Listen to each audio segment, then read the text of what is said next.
There's a famous legend that at the 17th Communist Party Congress in 1934, nicknamed the Congress of Victors, when it came time to elect the Central Committee, Stalin received a surprise defeat. As per usual, the Congress-goers were voting on a pre-arranged list of nominees.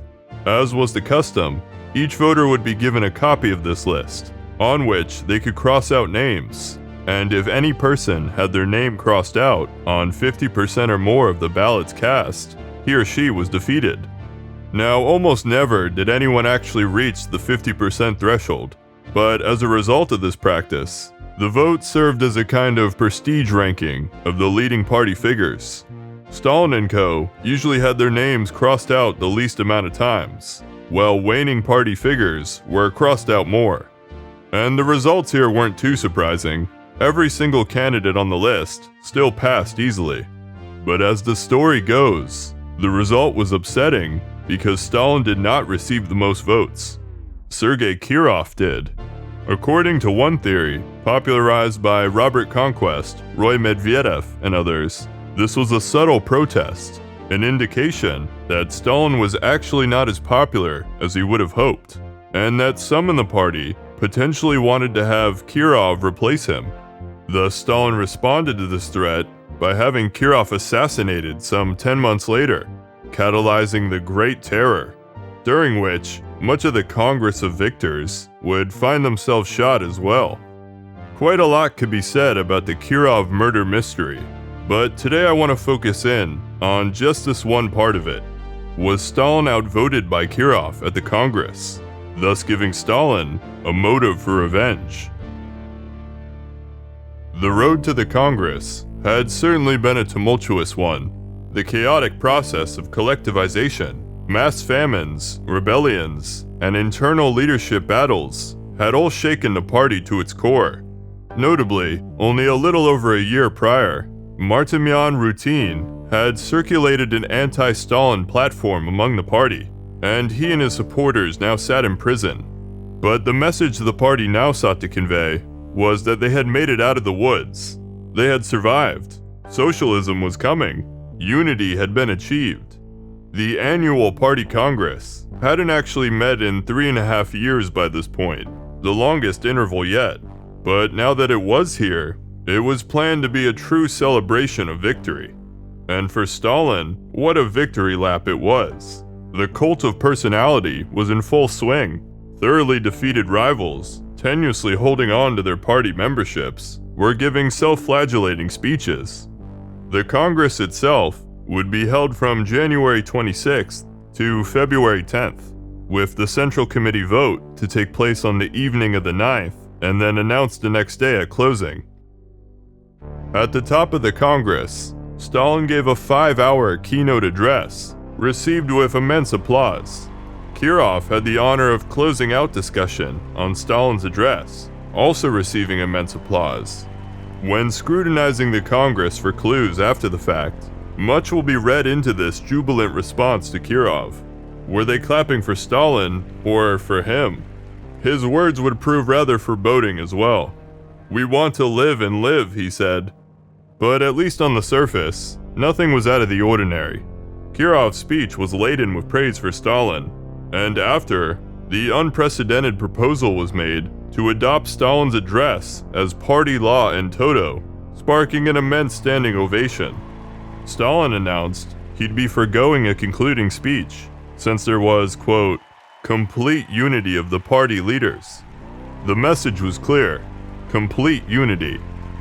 One notable incident at the Congress involves Praskovia Kadili, the infamous student of the Stalin School of Falsification, now an elderly party veteran from the Leningrad delegation.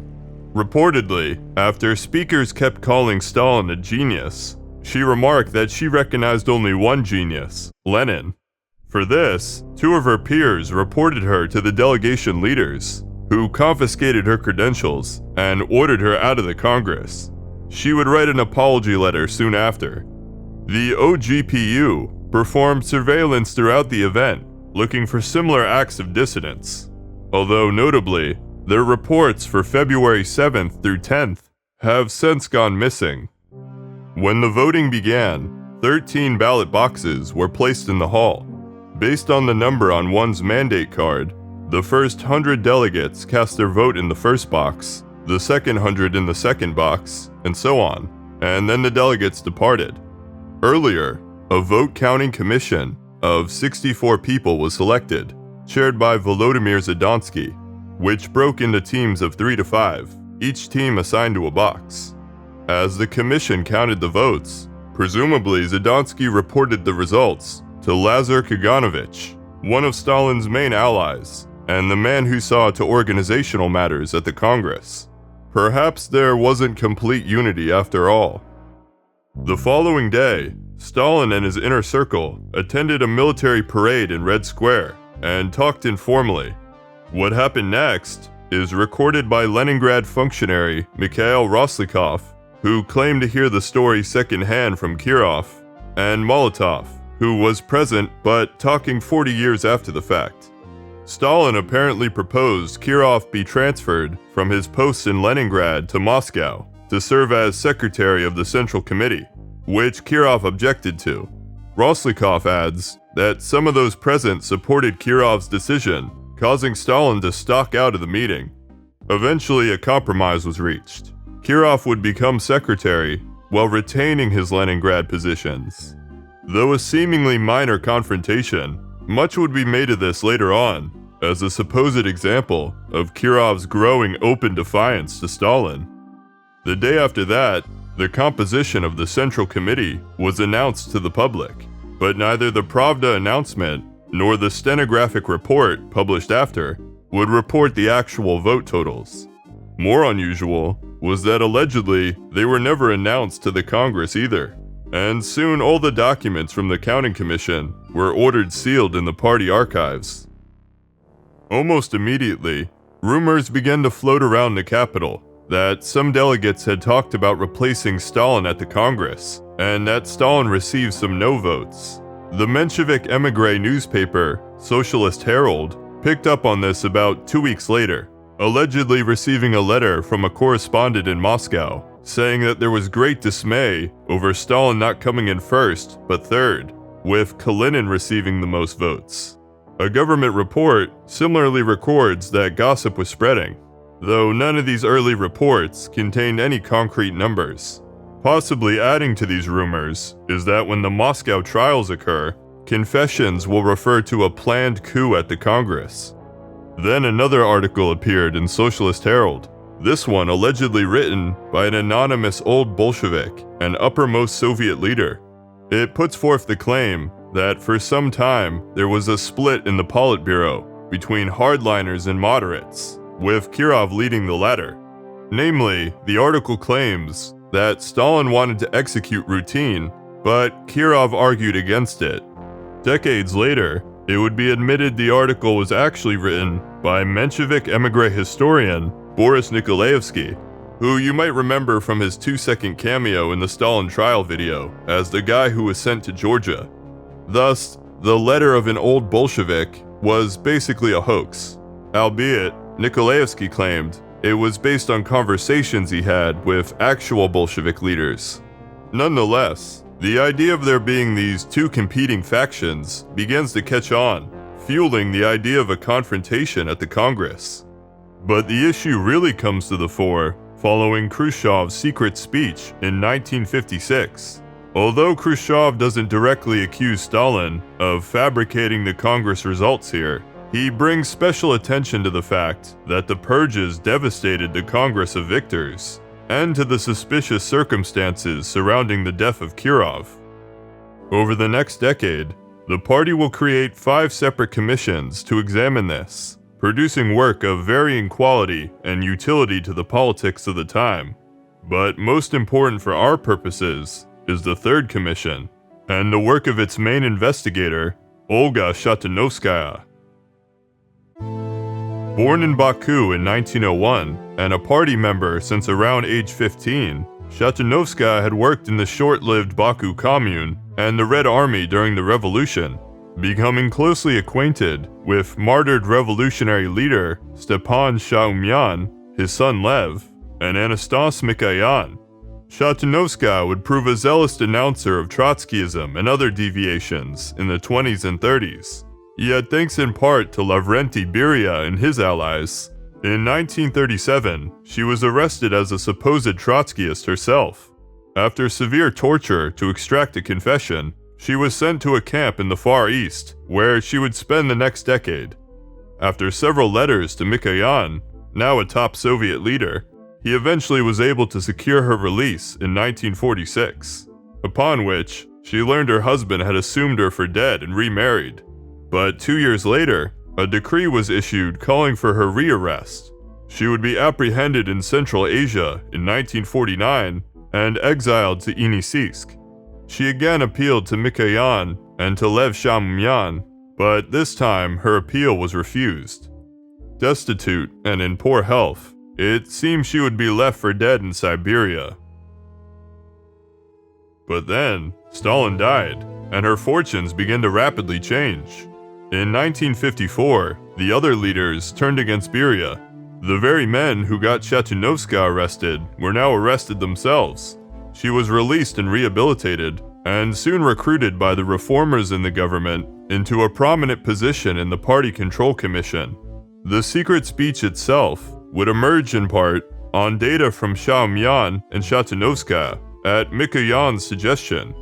Within a few years, the reformers will have a falling out with their more conservative peers too, like Molotov and Kaganovich, and Shatunovskaya would remain a passionate party activist and investigator on the side of the reformers, connected to a circle of Baku Bolsheviks, all thoroughly resentful of Beria, Stalin, and the purges, playing a crucial role in freeing and rehabilitating many others as well. But she would also become the most ardent crusader for the Congress vote story.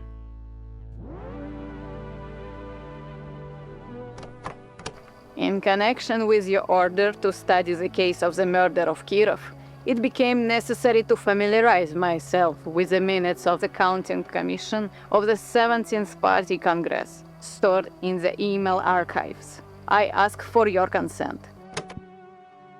The boxes are unsealed in the party archives, revealing the original ballots and count sheets. What they find is that from 1,225 voting delegates, there are 1,059 extant ballots. And in the official count, Kalinin does indeed receive the most votes, tied with Ivan Koditsky. Stalin receives 3 no votes, followed by Kirov with 4. Every nominee, save 4, received 90% of the vote or higher, the 4 exceptions all being candidate members from the now defeated right opposition. Embarrassingly, Tomsky received only 76% approval. However, several irregularities are also observed in the files. The archivists discover there's no record of the issuing of the ballots, or an expenditure report for their creation, which would have indicated how many pages were printed out. For example, the archives contain the report stating that 1,500 mandate forms were printed out. Yet when it comes to the Counting Commission file, the box contains only the following: the 1,059 ballots, a note from Zadonsky saying 20 unused ballots were returned, and 55 extra ballots which the commissioners appear to have used as scrap paper, meaning only 1,134 ballots are actually accounted for. Also suspect is the purported 166 abstentions, or nearly 14%. At the previous 4 Congresses, this rate was 3, 4, 5, and 10% respectively, while the one just after will be 3%. Although a government report alludes to there being a flu epidemic at the Congress. And funny enough, Kirov himself was reported to have fallen sick by the end. So one possible explanation is that a lot of people just stayed home sick that day. Comparing the results to other Congress files, we also see it wasn't unheard of for people to get more votes than Stalin.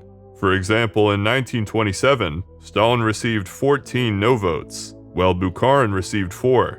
And at the 1930 Congress, Stalin received 9 no votes, the same as Kirov. Though of course, that was when Stalin's grip on power was more contested as well.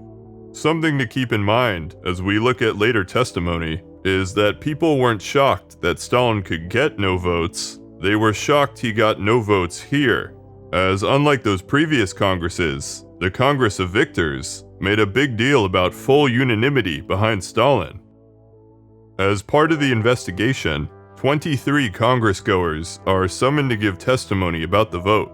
Much of this testimony is inconclusive or contradictory, consisting of second or third-hand hearsay. But in brief, 5 witnesses state that they heard of a plan to replace Stalin, or of no votes being cast, anywhere from 2 to 6. But 18 witnesses either make no mention of such rumors, or explicitly reject ever hearing any. Later on, 3 more would join this category as well. But then there was the Counting Commission. 3 out of 9 surviving members of the commission were interviewed, all rather elderly at this point. One, Simon Vixen, claimed that Stalin had received more no votes than anyone else, although he couldn't exactly remember how many that was, or even how many no votes were in his box. 5 years later, he would contradict this testimony, now claiming he did remember. There were 27 no votes in his box for sure. The second member, Napoleon Androssian, recalled that they were shocked to discover votes against Stalin and anti-Stalin writings on some ballots. He couldn't remember exactly how many no votes there were, but he stated, quote, "no more than 3. Later on, when writing the final report, the investigators appear to have purposely misrepresented Androssian's testimony, instead presenting him as saying there were no more than 3 no votes in only his box. And because there was 0 no votes known to have been in that box, that would confirm votes were destroyed. But the most detailed account, and the one the investigation really hung its hat on, was from the third commission member, Vasily Verkhovik, an old Bolshevik and decorated veteran, interviewed on November 23rd. He recalled there was a great deal of no votes against Stalin, and anti-Stalin notes written on some of them as well, but that most of the no votes were destroyed. As for the number, he said, "The greatest number of votes against were Stalin, Molotov, Kaganovich. Each had more than 100 votes against. I don't remember exactly now. It seems to me Stalin had 123 or 125 against. Kaganovich 126 or 125. Molotov 121. Verkhovik would also testify that Stanislav Kosior had told him that some of the delegates had approached Kirov about replacing Stalin, but that Kirov had rebuked them. Gradually, the idea would develop that there were several figures involved in talking to Kirov, Kosior being one, but the name the investigation really focused in on was Boris Shabaldayev. 3 party functionaries, one of which a party veteran from Baku by the way, all suddenly remembered that they had heard from the late Alexei Sevastyanov, who had heard from Kirov that Boris Shabaldayev had proposed a plan to Kirov at the Congress, but that Kirov refused and told this to Stalin, who replied, "Thank you, you have saved the party." This story was also propagated by several Soviet leaders in their memoirs. In the writings of Khrushchev himself, censored until 1989, it's claimed that Shabaldayev approached Kirov, and that Kirov immediately reported this to Stalin, who replied, "Thanks, I won't forget you for this." Mikhayan, in a passage censored until 1987, wrote that he personally heard from Androssian, one of the counters who testified earlier, that there were 25 no votes in his box alone, that Shatunovskaya saw 287 of them during her investigation, and that Shabaldayev talked to Kirov. And late in life, Molotov too would make mention of this, saying he heard that maybe 8 to 10 delegates had discussed, including Shabaldayev. But in any case, on January 28, 1961, Shatunovskaya delivered her final report. Relevant to us is it will canonize the idea that Kirov was a great authority and favorite who was taken down by Stalin, Kaganovich, and Molotov, that it was specifically these 3 people who received heavy no votes at the Congress and had thus rigged the results. Conveniently, it also just so happens these were the 3 people the reformers were trying to discredit at the time. However, within the year, Shatunovskaya's report begins to receive harsh criticism, especially in regards to the Shebeldayev story. It's at this point that a fourth witness is produced, though few of his details line up. When called back in to clarify 4 years later, he'll regurgitate almost the entirety of the Shatunovskaya report, implying he changed his testimony after reading it. But before that can happen, in 1962, Shatunovskaya herself is fired. She would later say it was because the investigation made a lot of enemies among the old guard, though she appears to have alienated even her allies. "The people around you are non-Leninists," she would say to them. Fearing that her enemies would now destroy the evidence she had gathered, on May 22nd, she writes a letter to Khrushchev, summarizing all the facts thus far so that they couldn't be changed after the fact. Namely, she highlights the Verkhovik testimony, the Sevastyanov witnesses, and now also claims that Sevastyanov personally wrote a note of the story on his deathbed, which his wife recently discovered and turned in, though there was no mention of the existence of this note until now.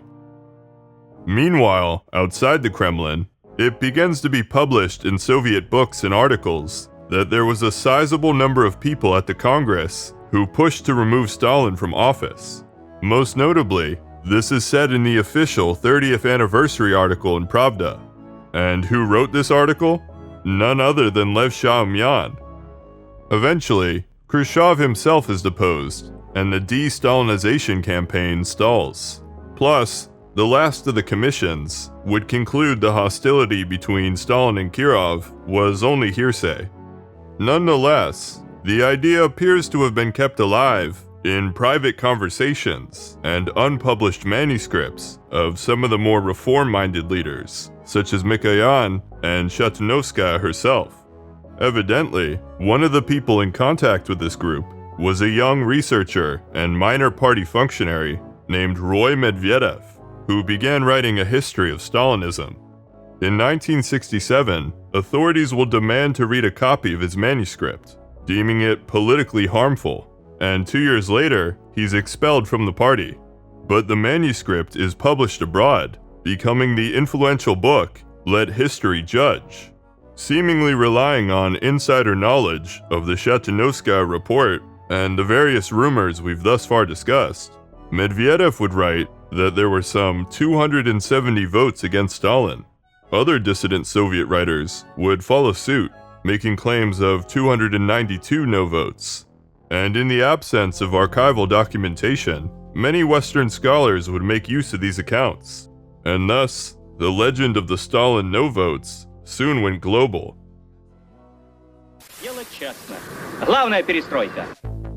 With the beginning of Perestroika, there's renewed interest in the mystery, and a new commission is opened.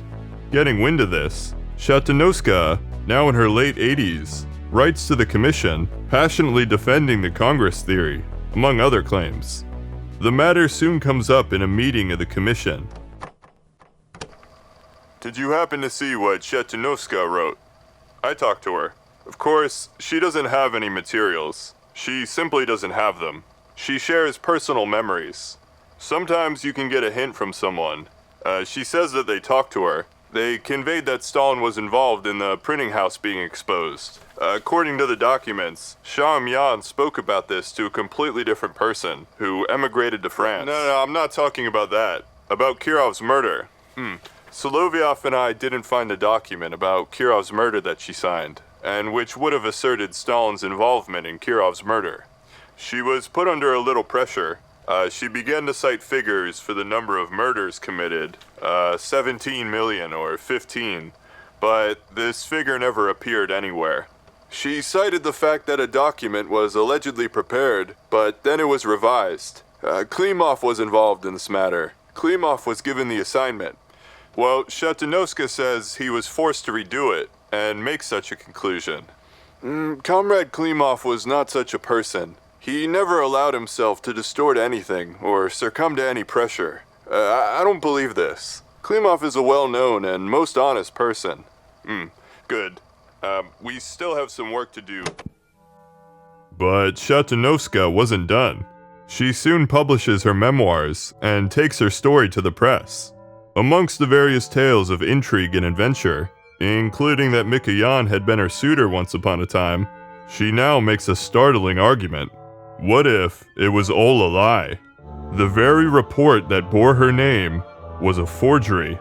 Verkhovik had actually testified from the start that 292 ballots were cast against Stalin, not 125. Sevastyanov had actually told her the story personally back in 1956, but died mysteriously the very next day, leaving only the note amongst his possessions. And Kirov's sister-in-law had saw the whole thing too and testified to this, but it was all gone now. In my letter, I expressed concern about the safety of the investigation materials. It should be noted that the entire investigation of the materials was conducted by me in an atmosphere of furious persecution by the Stalinists and intensive surveillance of my every step.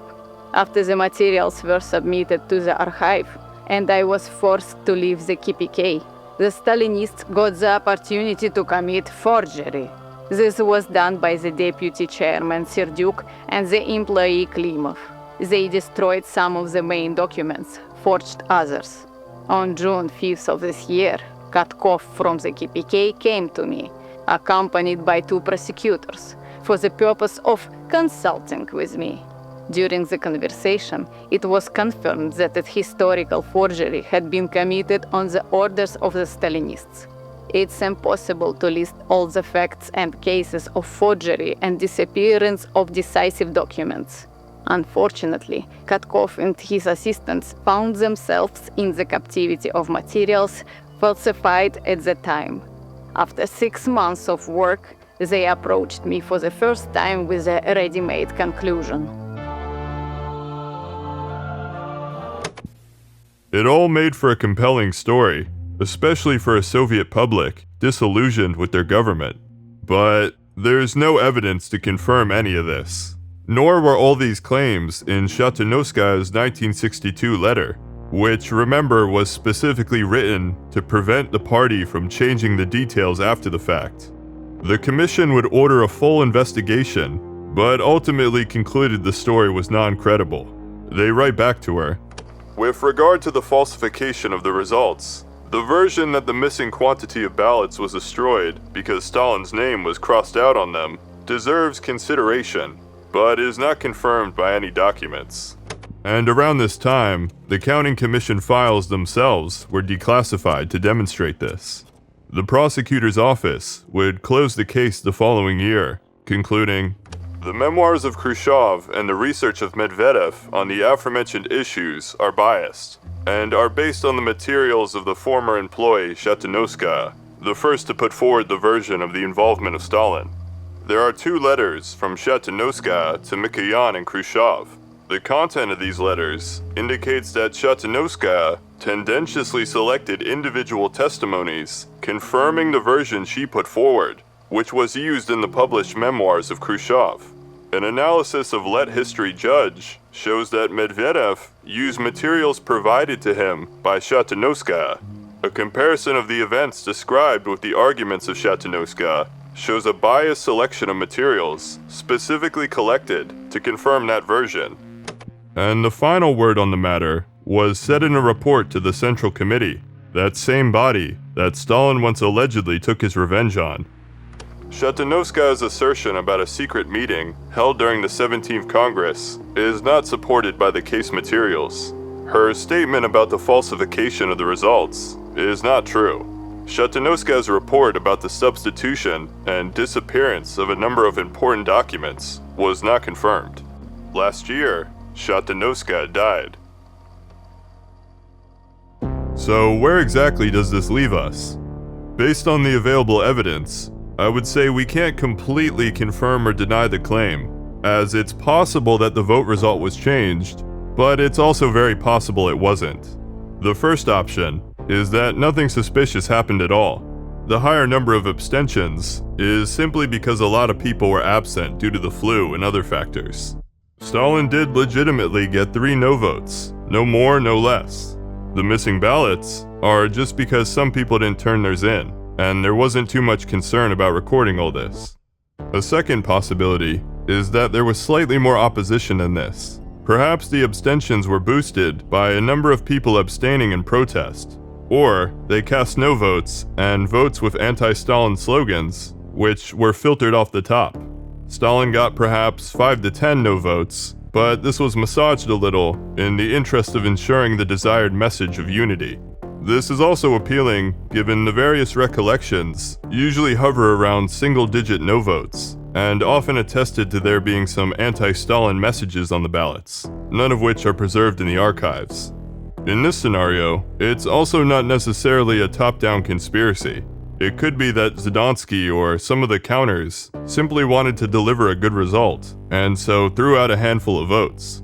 Adding to the ambiguity is that we're missing the paperwork on the conduct of the vote. We ultimately don't know for sure how many people were present in the hall, or how many ballots total were handed out. The third possibility is that Stalin, or perhaps Kaganovich on behalf of Stalin, ordered the result be changed. Though even at the most extreme, this probably wasn't more than, say, 100 no votes, as that's about how many ballots are missing in the archive files, and that would make for a fairly average rate of abstention. It's theoretically possible the counters not only destroyed ballots, but created new ones on the fly, or had extra saved up. But that's just speculation. Not even the witnesses claimed as much. So unless we assume a much more elaborate conspiracy, or Shatunovskaya's assertion that the evidence was tampered with in the late 60s, we can at least dismiss the claims of 200 to 300 no votes as unfounded. Something to consider here is that such a theory would be at odds with typical party political culture as well. For one, many versions of the theory talk about wanting to replace Stalin, something which the Congress didn't technically have the authority to do, perhaps as a result of people getting their wires crossed. But two, the vote was largely ceremonial, with every single person easily passing. Any actual politicking occurred before the vote, in the creation of the list itself, or in the selection of the voters, which is why even during the depths of the leadership struggle, Stalin never received less than 90% of the vote. The theory assumes that after the worst period of opposition, there was a huge mutiny in which people stuck their necks out to symbolically vote against Stalin, despite being under no illusion that it would actually change the result. But our question isn't just if votes were changed, it's if it was done because of Kirov. And for this, there doesn't appear to be any evidence from the time that Stalin's vote was raised to catch up to him specifically. As a start, even if Stalin received additional no votes, many of those Stalin no votes could also just as well be Kirov no votes, lowering both their totals. It's believable that a handful of people at the Congress were discontent with Stalin and talked amongst themselves about this. Less plausible, however, is that they were an organized faction that rallied behind Kirov. The evidence suggests that Kirov at the time wasn't perceived as much more than a Stalin sycophant. It was only after Kirov was assassinated that he retroactively became unusually important, the line of thinking being, if Stalin killed Kirov, it must have been that Kirov was a key oppositionist worth killing. And after being built up as this virtuous martyr for the cause by Stalin, it wasn't a giant leap to make him a virtuous martyr killed by Stalin. In this, people's recollections were seemingly affected by later rumors and Khrushchev-era rhetoric as well, which morphed the story from a handful of people being discontent into there being an actual organized conspiracy, ironically creating a very Stalin-style narrative. With scant evidence of the inner workings of the leadership, and tales of Kirov seemingly disagreeing with Stalin, this Kirov as oppositionist narrative seems sustainable. However, archival documentation available to us now doesn't bear this out. They don't show this clear-cut division, let alone a pattern of Kirov being the leading dissenter. No evidence has been found of Stalin seeking the death penalty for routine, and Kirov fighting against it, for example. And negotiations over reassignments evidently weren't uncommon either, making Kirov's supposed argument with Stalin incredibly mundane in retrospect. Thus, even if the vote was minorly changed, this was probably to make for a generally more acceptable result, rather than having anything to do with Kirov. And for many Soviet leaders, the idea of there being this separate faction and big rebellion at the Congress was no doubt appealing, It was a way of distancing themselves from whatever came after. To say that was Stalin, we had tried to stop him after all. The sobering truth being, though, they had all been complicit. There had been complete unity.